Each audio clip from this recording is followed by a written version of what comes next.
I'm David Coatney, and I'm a web designer.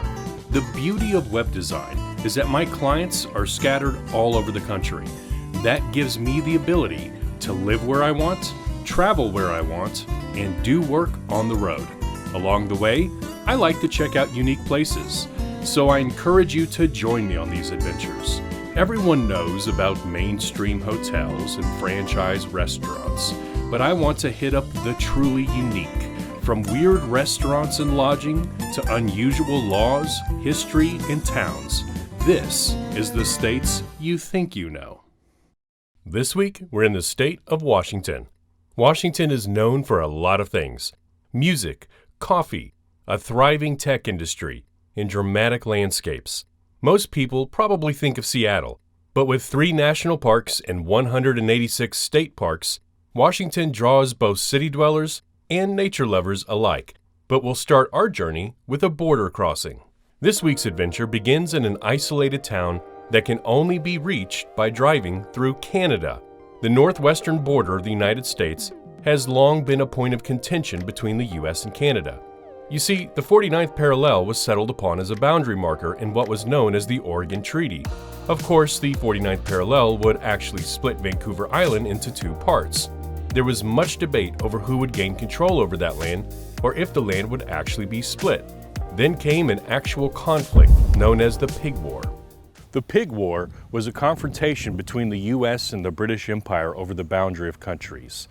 The dispute was over the San Juan Islands, and the fight began after the shooting of a pig who had been trespassing and eating nearby potato crops.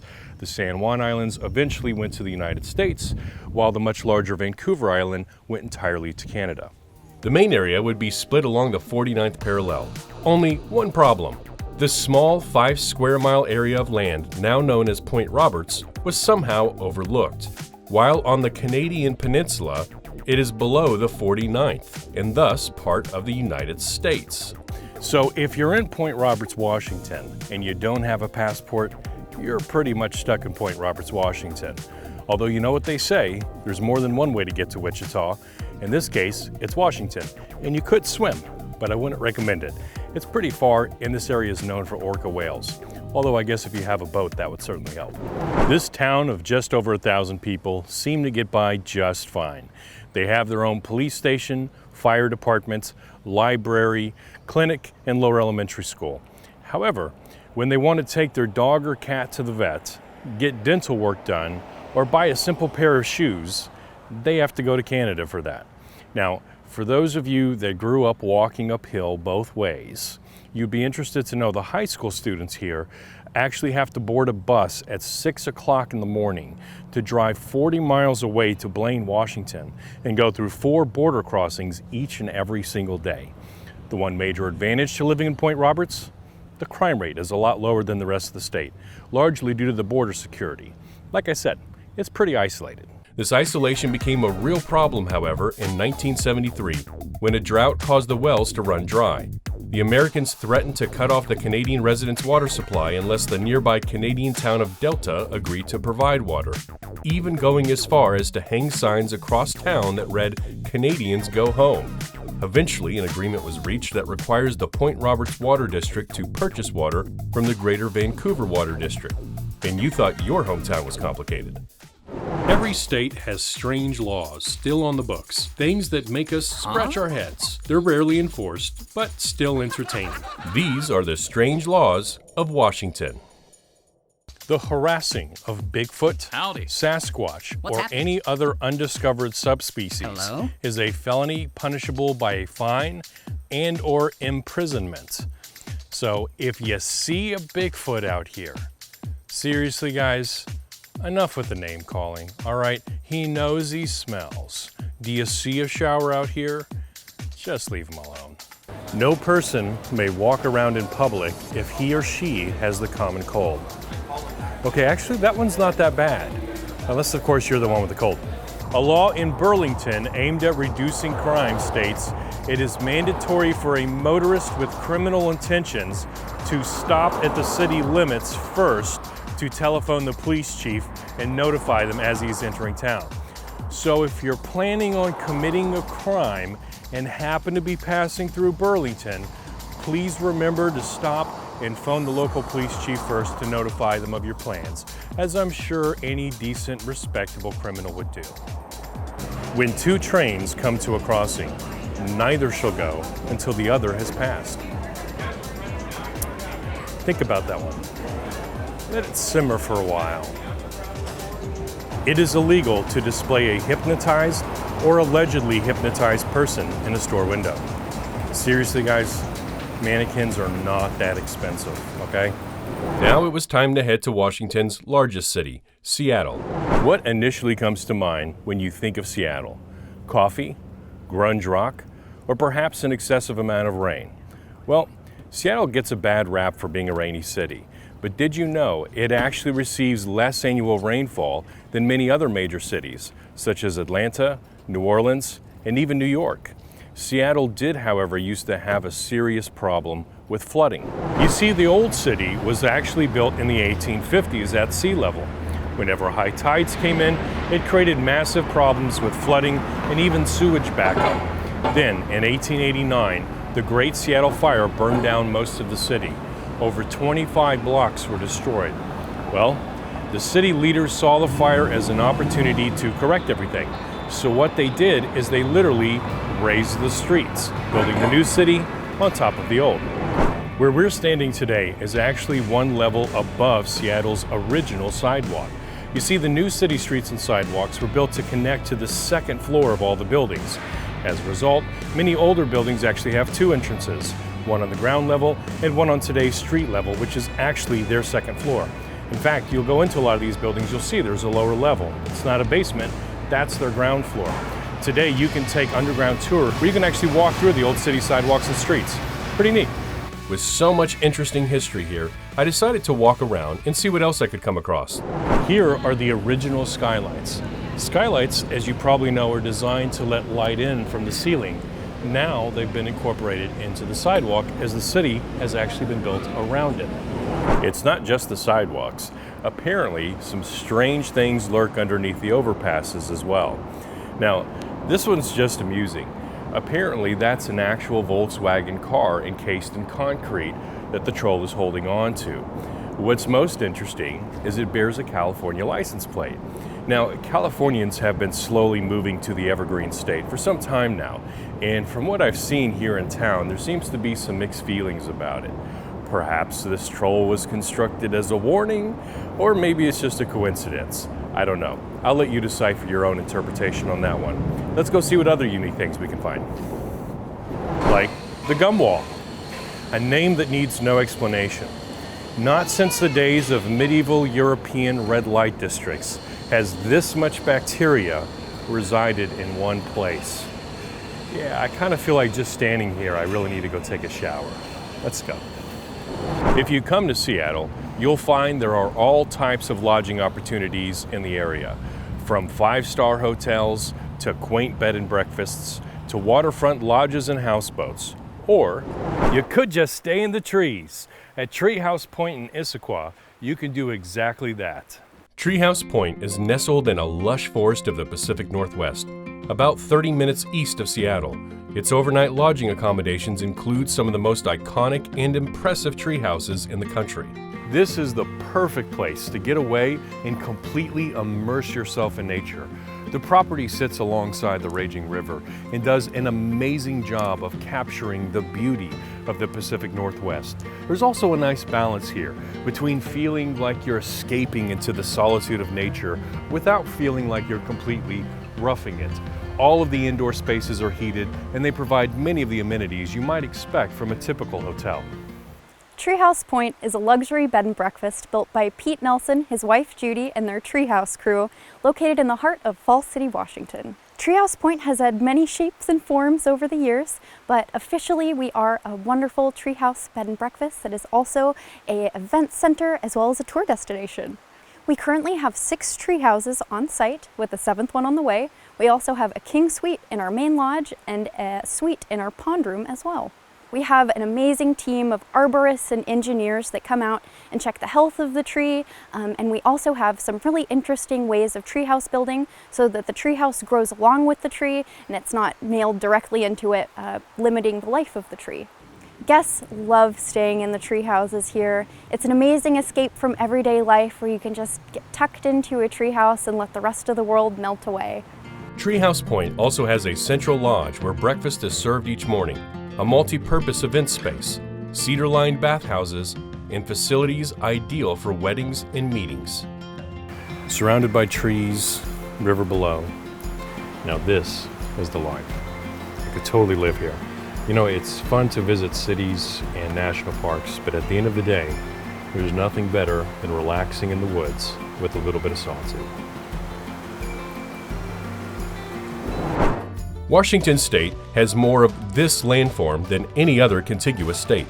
Is it A, mountain ranges, B, volcanoes, C, glaciers, or D, caves? The answer when we return. Good day, mate. Today we're right here in the Great Outback looking at chokers full of roos and wallabies. Actually, we're not in the Great Outback, we're in Falls City, Washington. But we are here at the Falls City Wallaby Ranch and we're gonna see some marsupials today. Let's go. Falls City Wallaby Ranch is a licensed breeder of gray and albino wallabies, as well as red kangaroos. And while it's not open to the public for unscheduled visits, they do provide educational tours and programs. Falls City Wallaby Ranch is just a rurally located little home, which is a place that we could raise kangaroos and live in the country and have a good time. Wallabies are small kangaroos. The breeds that reach 45 pounds or less are typically called a wallaby, and the larger kangaroos are called a kangaroo. There are 58 breeds of kangaroo in the world. Now, I know that you guys are also very passionate about education. Well, what we do is make an effort to teach people about the development of kangaroos so that they can understand the unusual and amazing characteristics of a kangaroo mother raising her babies. So we do a sit-down slideshow, teach people how kangaroos develop in the pouch, and then interact with the animals in any way that's appropriate to that particular group. All right. Well, do you mind if we go take a look? Not at all. Let's go. Fantastic. Step right on in. This is Rocky. Rocky? Rocky is a red kangaroo. He's a neutered red kangaroo boy. So he's small compared to the big red kangaroos. Okay. Rocky is a young man that we can walk on a halter and a leash if we wish. All right. You're curious. Say, hey, there's somebody else over here. He's a big, sweet boy. Oh, you are sweet, aren't you? Yeah. You want to eat here? Here. There you go. Yeah. Oh, notice she doesn't open her eyes. Oh, sure she does. Oh, she does? Okay. However, we have a habit of sitting in such a way that we have the sun at our back, right, and we just woke her up. Okay. So she's just woke up, standing up, looking right at the sun. Hey, before my coffee, I'm the exact same way. So you would be squinting in her position. Exactly, too. Yeah. You just need your morning coffee, isn't that right? Mm-hmm. Yeah. And how old is Vanilla Bean? Vanilla Bean is about 12 years old. Okay. Here you go. Mm-hmm. Oh. What's his name? His name is Jasper. How old is Jasper? Jasper is about 10 years old. Okay. Jasper is a big boy that was taught not to touch with his hands the way that Rocky does. Right. So Jasper will not stand up and put himself in the aggressor position of being bigger than you. Okay. He's a big sweetie. Yeah. He's a big sweetie, but he's got the stuff. So he's kind of like the Great Dane of the kangaroos. Exactly. Gentle giants. Exactly. Gentle giants. So he'll actually stand up over 7 feet then. I can't keep treats away from him up here. He's a big guy. Now, you were describing earlier, what is the purpose of the large tails? Well, the purpose of the tail is for a walking stick. Okay. You can see them lift their legs in the air with the tail so that they can move their legs forward. Okay. Juno is the female red kangaroo. All right. She is actually my National Geographic star. Nice. As you see, she doesn't have the red tint to her. Right. That Rocky does. So is that usually how you can tell the females from the males? Well, the females are a quarter of the size of the male. You know, I can show you the baby in her pouch if you want to bring the camera around here.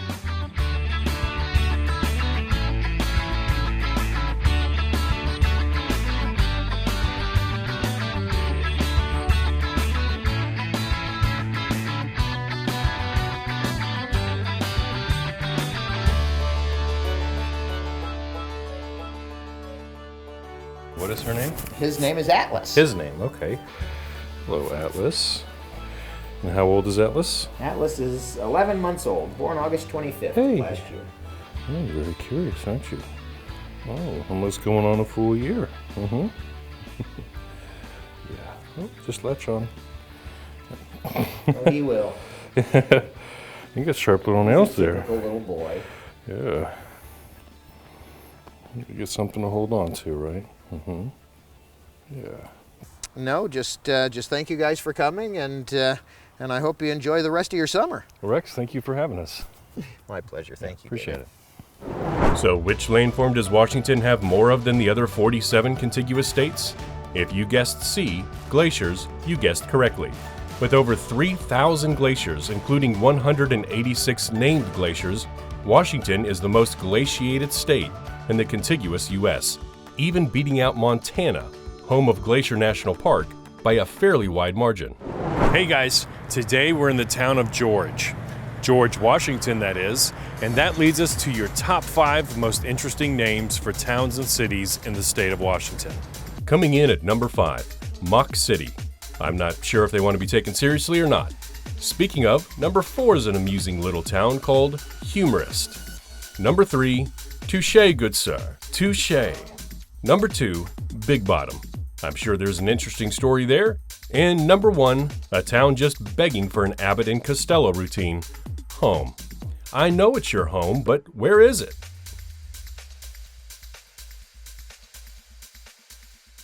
And speaking of unique towns, this morning I've decided to stop off for coffee and pie at Tweedy's Cafe. If it looks familiar, then there's a good chance you might recognize it as the Double R Diner from the early 90s show, Twin Peaks. I'll take a cherry pie and a damn fine cup of coffee, please. Twin Peaks was a popular murder mystery that aired on April 8, 1990 and ran 2 full seasons. The Double R Diner was one of the primary locations used in the show, and the diner, now known as Tweedy's Cafe, is still a popular spot. The cafe possesses a quaint atmosphere and strong 50s vibe, and with all of the production photos on the wall, it almost feels like a museum for the show. Now, of course, I couldn't stop here without trying their pie.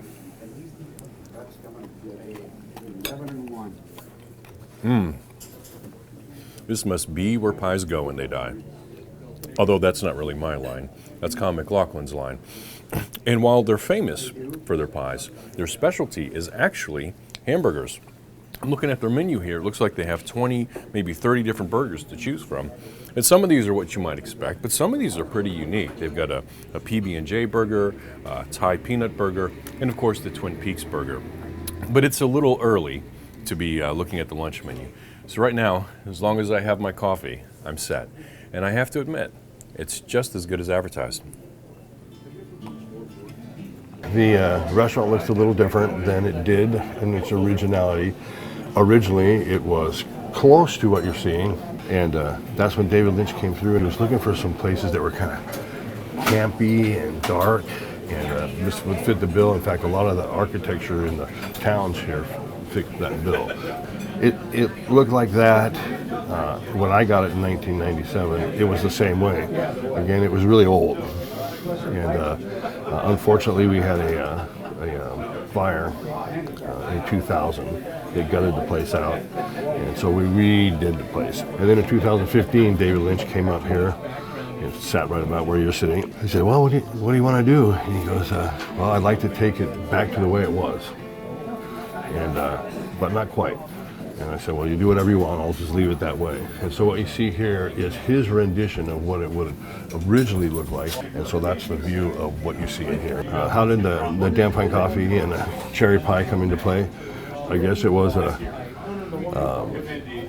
just a spontaneous response from Kyle McLaughlin when he was drinking coffee at stool 4 down there. And he said, "This is damn fine coffee." And it became a staple line throughout the show. So it's always been the community restaurant and the community hub, I guess. Originally, the first pilot movie that came into town, everybody was really excited about what it was. And nobody really knew, what it was all about.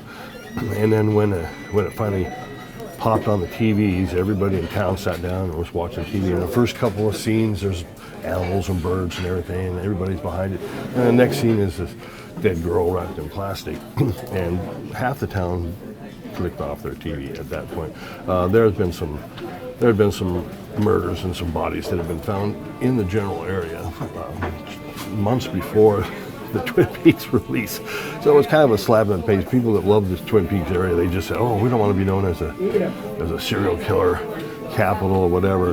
And so it was kind of divided at first. There were a lot of just really good fans, and there was a parade, and they did a lot of stuff. So it was kind of split. And then again in 2015, when he came out and did the third series, the whole town was on board, the whole valley was on board. Everybody really, really glad to see him back in here. While the diner might be the most popular spot for fans of the show, it's not the only filming location in the area. All of the primary locations for Twin Peaks are pretty much within a 10 to 15 minute drive of Tweedy's Cafe, including the one behind me, Snoqualmie Falls. In fact, it's hard to go anywhere around here without bumping into a filming location. We accidentally spent the night at a filming location called the Roadhouse and didn't even know it until later, although at the time of filming the show, this building was painted white. This entire area has such a quaint, inviting feel that it's easy to see why so many filmmakers have chosen the North Bend area for their productions. From shows like Twin Peaks to movies like The Vanishing and Harry and the Hendersons, this seems to be a popular spot to set up a camera and hit record. Well, it looks like that wraps up another week and another adventure. Washington fulfilled everything I would hope to get out of a travel excursion. From its picturesque scenery to its remarkable history and attractions, Washington has a little something for everyone. As for me, I'm heading to Idaho, so stay tuned for the next episode of The States You Think You Know.